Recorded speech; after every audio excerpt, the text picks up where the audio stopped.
Bangladesh premier লিগে যা হচ্ছে তা বিশ্বাস করা কঠিন। 23 গোল না 24 গোল, তাহলে এবার চ্যাম্পিয়ন কে?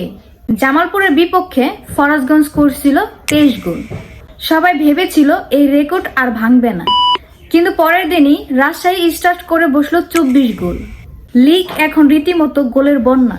একদিকে ফরাজগঞ্জ টানা বড় জয়, অন্যদিকে রাজশাহী এদেরও টানা বড় জয়। দুই দলই গোল ডিফারেন্সে সবার উপরে উঠে গেছে। এখন পয়েন্ট টেবিলের ব্যবধান খুব কম। শেষ কয়েক ম্যাচে ঠিক করে দিবে কে বসবে সিংহাসনে। ফরাজগঞ্জের শক্তি অভিজ্ঞ স্কোয়াড, রাজশাহীর শক্তি তরুণ গতিময় অ্যাটাক।